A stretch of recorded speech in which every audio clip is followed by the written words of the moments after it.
Let me start. This is a question really to all of you. In recent years, there's been an increase in the number of Mexican youth dying from fentanyl overdoses, and you've mentioned that. The new domestic impact of the fentanyl crisis may increase the willingness of Mexican leaders to cooperate with U.S. law enforcement in our efforts to stop fentanyl trafficking. What steps can Congress take now to ensure that our federal law enforcement has the tools and authorities that it needs so that it's ready to cooperate perhaps with a newly cooperative Mexican government in combating fentanyl? And we'll start with you, Dr. Feldman-Brown. Thank you, Madam Chair. I think the most important issue is really to work on will of the Mexican government to cooperate. There are plenty of opportunities for cooperation if that will is resurrected. Currently, it's very weak. How we get to resurrecting the will, certainly improving non-intrusive border inspection is an important element, but I would advocate also improving or strengthening even intrusive border inspections. That is economically painful, but 100,000 Americans dying, it's far more painful. The cost of the fentanyl crisis is well over $2 trillion at this point. So intrusive inspection is something that the Mexican government will start paying attention to. Indictment portfolios of Mexican government officials collaborate with cartels or who subvert law enforcement efforts to jointly collaborate are also very important. And there might be a time where considering the FTO designation, Foreign Terrorist Organization designation against the cartels might become appropriate as well. I would also say, though, that on the US side, we should be expanding both intelligence collections on Mexican cartels, prioritize them higher in the collections priorities list, as well as expand the frequency, the extent of organized crime drug task forces. They are very powerful, very effective, and they need to look at all aspects of the cartel's activities, not simply fentanyl, because their expansion into legal economies, their expansion into wildlife trafficking, their expansion into water distribution, all feed their economic power, their smuggling networks, and their political power within Mexico. Okay. Thank you, Ms. Rea. Yuya. Just to complement what Vanda has said, so there's an anticipation, as you know, there's going to be a new president of Mexico in the next coming months. And we hope that person will be, whoever it is, it's going to be a female for the first time, is more pragmatic. But it also is an opportunity in their first 100 days for the U.S. to exert pressure and actually exact from them cooperation on the counter-narcotics front. That could be partnered with, as I mentioned, if they don't play ball, we should actually think about imposing tariffs because we are their greatest trading partner and ways that you can actually put together the instruments of national power beyond the law enforcement and military aspect, but include those economic and trade pieces with the USMCA. The other piece we need to take a look at is how we can get them to collaborate. There's a National Security Act that was passed under AMLO that is extremely cumbersome for American law enforcement officials to work with actionable intelligence with their counterparts. So through diplomatic means, there should be a way to reverse that, and more importantly, get more boots on the ground in order to go after. We know where the labs are, we know who the heads are, and more importantly, it's just a question of action and political will on the Mexican side. So the change of government could be an opportune moment, but we would have to encourage policymakers to act quickly to show what the carrots and sticks are in terms of getting movement to dismantle the Mexican cartels. Thank you, Mr. Urban.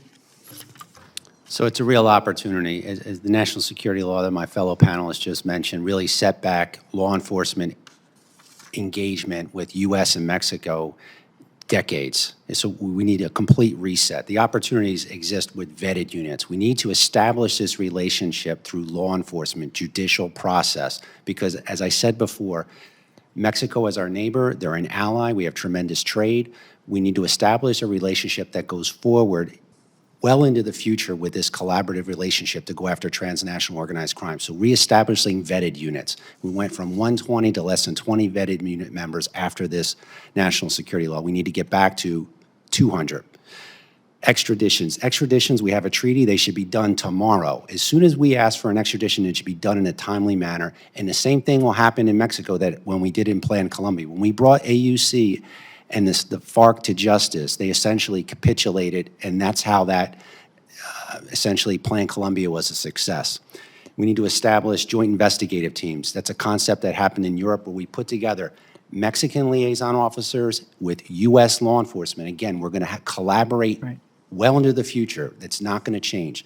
Lastly, a sanctions task force, and I have to bring up, federal agents in Mexico do not have diplomatic immunity. That is absolutely absurd, and to move forward, they need to have be established with diplomatic immunity.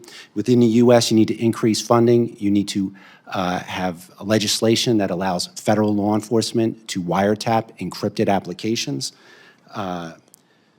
Data targeting is another component that you could really leverage against the Mexican cartels and Chinese money launderers. There's funding that's specifically needed for that. Okay, thank you. That is very helpful. I want to follow up a little on that. To make sure that the federal government is focused on targeting and dismantling the criminal organizations that manufacture and transport fentanyl, as well as those who support these groups through money laundering, how would prioritizing cartels and transnational criminal organizations as a target for our intelligence community improve our federal law enforcement's capacity to disrupt these entities?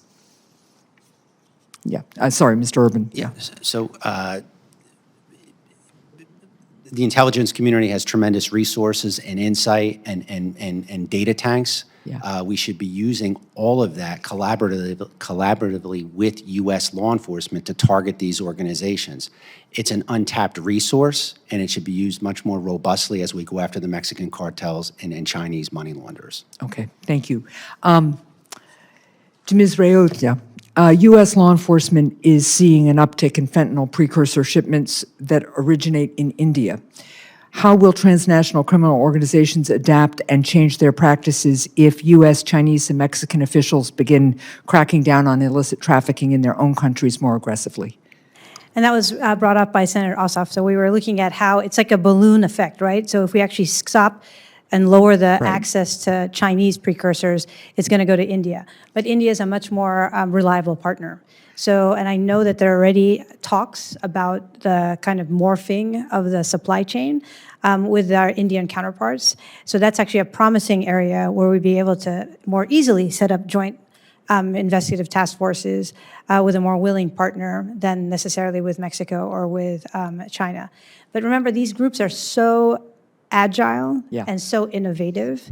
And there have been talks about them producing their own chemicals in Mexico as well, which we should kind of put in there as an option.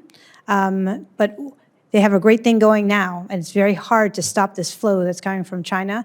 And the business is so lucrative. It's very hard for anyone to turn away from some product that has tremendous profit margin, more lucrative than any other product right now in the world. Thank you. Dr. Felber-Brown, in 2021, President Biden created the Council on Transnational Organized Crime to centralize resources from across the federal government that are dedicated to countering transnational criminal organizations. What has the council accomplished so far, if anything? I think establishing the council was a great idea, but to my knowledge, the council has not had even one meeting. Okay. Could the U.S. better leverage existing organizations such as the Financial Crimes Enforcement Network to disrupt these sophisticated criminal groups? Yes, absolutely. Elevating financial intelligence, both for the purpose of seizing money, but also for the purpose of building network picture and being able to mount arrests and prosecution is crucial. I think there are great opportunities to break down still very strong existing stovepiping among law enforcement agencies, bring in more departments, think about utilizing wildlife crime investigators, because both Chinese and Mexican criminal networks are often deeply implicated in wildlife trafficking, and the level of hiding, the level of obstruction they put for law enforcement in that domain is often far weaker than in other domains. So focusing on that element will have potentially high payoffs in terms of detecting other parts of the network. So I think there are very significant opportunities to truly move to a whole of government approach on the US side, and not simply against fentanyl flows, but against the networks that smuggle fentanyl, including their political and government protectors. Well, thank you.